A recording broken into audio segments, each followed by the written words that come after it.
I'm seeing visions through my dreams, seeing myself swimming in the universe. My ancestors gave me gifts to read cards, predict and heal.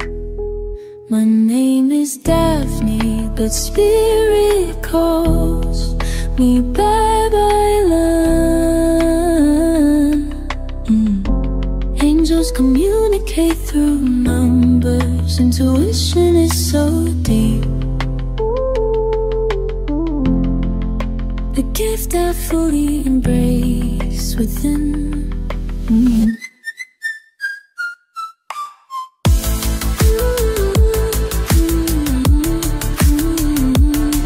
Hello Virgo, welcome po sa inyong reading. So this is for April 15 to April the 21st reading. Para po sa mga bago, don't forget to click the subscribe button, smash the like button, comment below kung kayo po ay nakaka-resonate, and hit the notification bell. Kung gusto niyo pong sumali sa ating live sessions, doon po yan sa ating kabilang channel, that is Babaylan TV. No? Yan po ang ating unang channel catered for our international audience. Nagla-live po tayo doon, so pwede po kayong subali, no? I want you to know that this is a general reading. You may resonate with the entire reading or you may resonate po bits and pieces of the reading lang, no? Take what's only yours. So, Virgo, simulan na natin. Parang meron dito nagsasabi na kailangan mag-take actions na ako, kailangan meron na akong gawin, no? Kasi kumbaga, nagsimula na nakapag-start na ako. So, hindi ko na puputulin. With the two of swords in reverse. Naka-reverse naman ito. So, napakaganda dahil chances are, merong mga bagay-bagay na naudlot, hindi nangyari, na reschedule, no? Pero I feel like this time, sige na, gagawin ko na.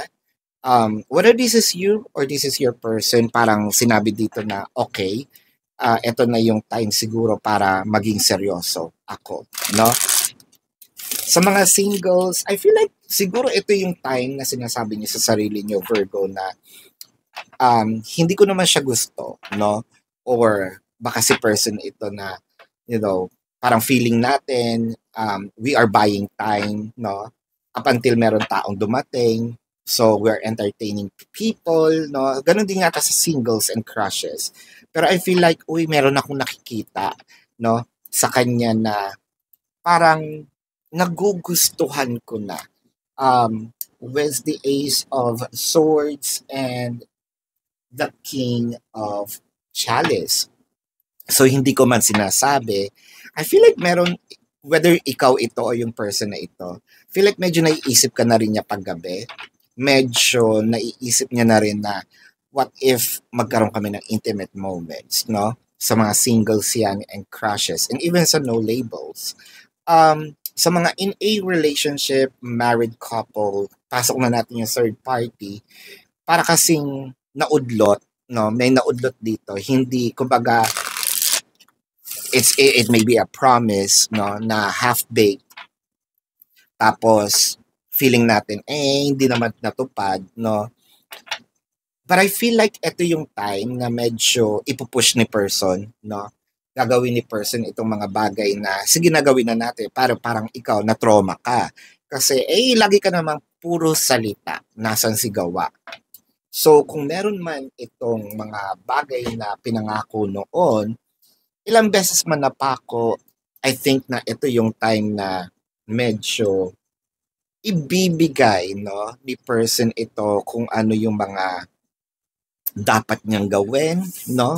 And I feel like there will be an upgrade kung ano man ito mga pinangako niya.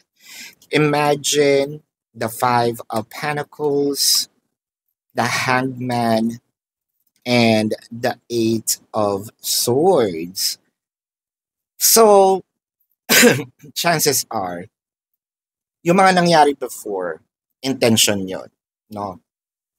Kung meron mang, let's say, nag-back out, intention na mag-back out. Kung meron mang ditong hindi natuloy yung planong pagkikita, intention. Hindi ito aksidente, hindi ito nangyari lang basta, no? Kung meron mang mga excuses, well, actually, no? I'm here to give you some news na intention itong nangyari. Kaya ito yung hindi natuloy kasi ayaw niya. That's the point, no?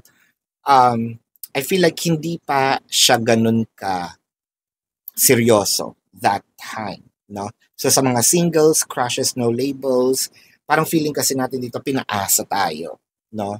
Ngayon, itong person na ito, kapag nag-approach, medyo may kaba tayo, no?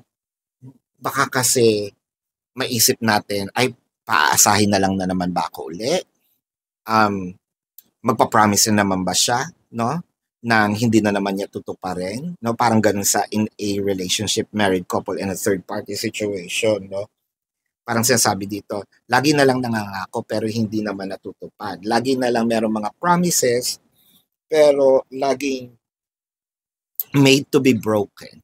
So, hindi kita masisisi kung parang nadala na tayo.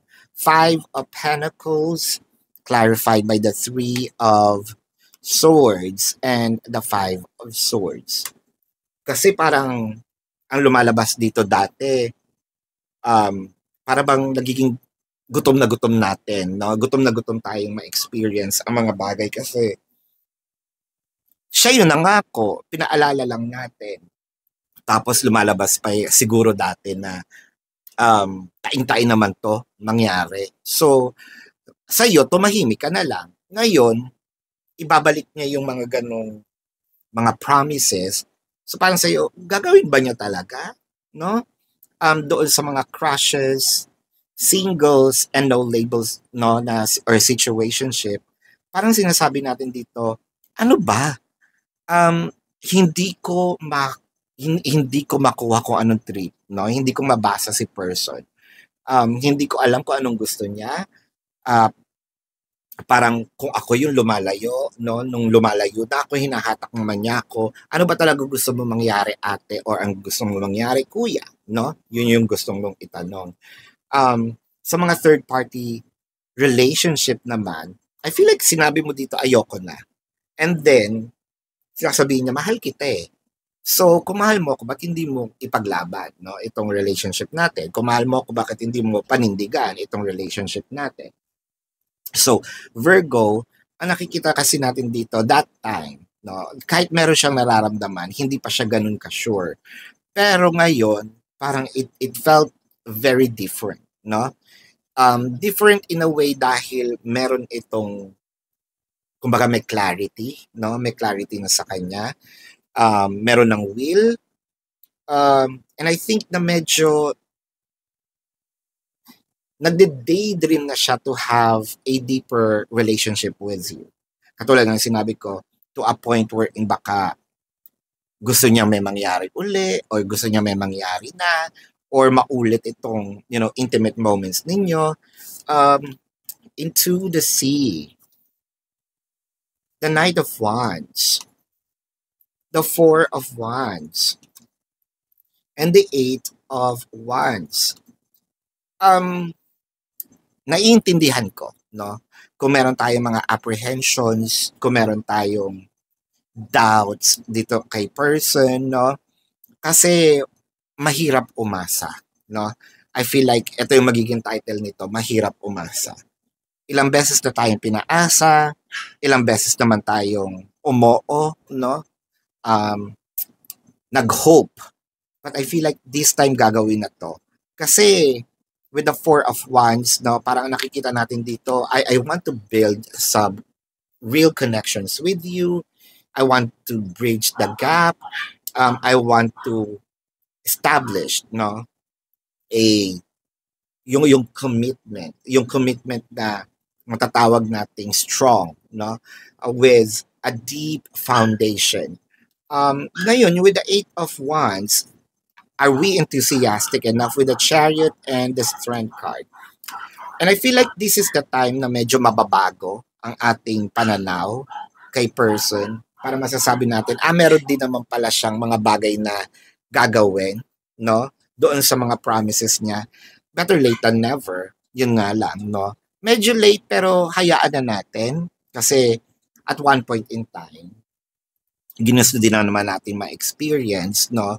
And I feel like may pagbawi nga dito na medyo i-upgrade niya yung kung ano man itong mga promise na ginawa ni person, no? So let's check the zodiac sign of your person. This can be their sun sign or a placement in their chart. Pero bago po yan, I want you to know na dun po sa ating kabilang channel, Babaylan TV. Yan po ang ating unang channel catered for our international audience. Diyan po tayo nagla-live. So, kung hindi nyo po maabutan, pwede naman kayo magtanong dito sa ating comment section as long as yung question po is answerable by yes or no. Pero kung hindi nyo po maabutan yung yes or no, or kung hindi kayo masasatisfy, no, sa yes or no na sagot lang, dumiretso na po kayo dun sa ating website. Sa description box ng video na ito, there is a link. Click the link, you will be routed to my website. Na doon po yung information, name, number, QR code, amount per question, no? Take advantage of the 4 questions plus 1 dahil discounted po yun. And if you want to book a private reading, nandun din po siya, no? So let's check the zodiac sign of the person. I am seeing Pisces, Leo, Taurus, Sagittarius, Virgo, Scorpio, Capricorn, Leo, Cancer. Yeah, so this is your reading. Love and light to you. Namaste. See you po sa susunod na readings. Goodbye.